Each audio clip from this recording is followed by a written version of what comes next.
The explosion ripped through the air like a living thing.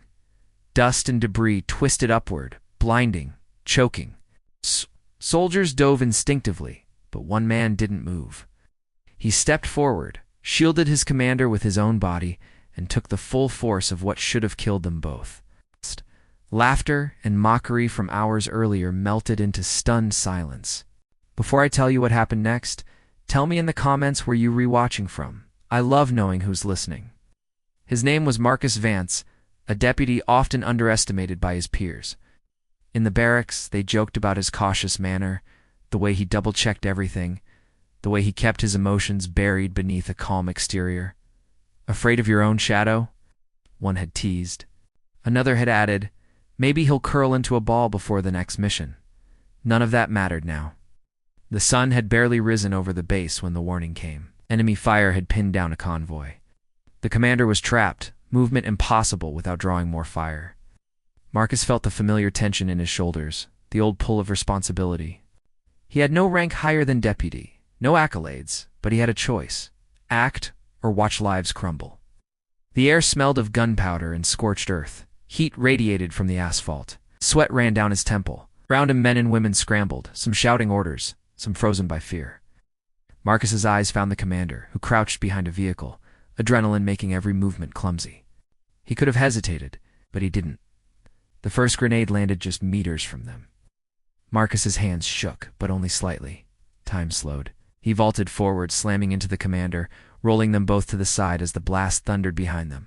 The ground quaked.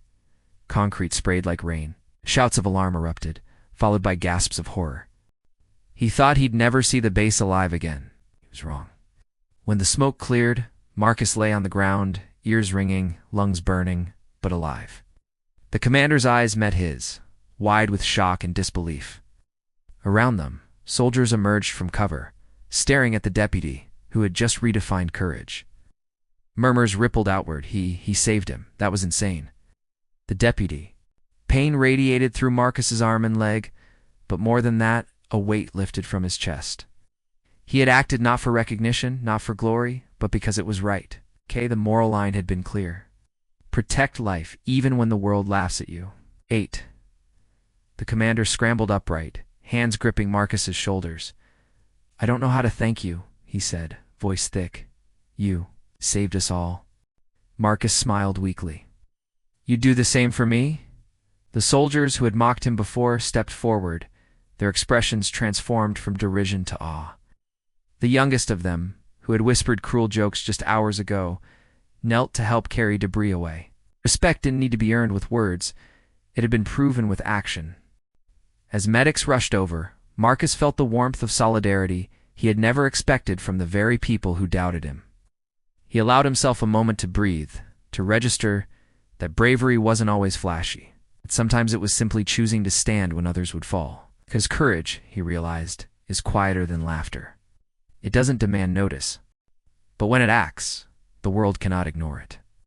Later, in the safety of the command tent, the commander placed a hand on his shoulder. You've changed everything today, he said. Not just for me, for everyone who witnessed it. You remind us what honor really looks like. Marcus nodded. Round him the base exhaled. Whispers of admiration, pride, and relief mixed with the lingering scent of smoke and dust. It was not the applause of ceremony, but it was louder, truer, and unforgettable. Because kindness doesn't vanish, it waits, and it finds its way back. And just as Marcus had stepped into danger to protect another, sometimes the quietest figures leave the largest footprints in the hearts of those around them. If this story moved you, share your thoughts in the comments, and subscribe to Whispered Words for more cinematic stories of courage, selflessness, and human heroism. Your voice matters, and your support keeps these stories alive.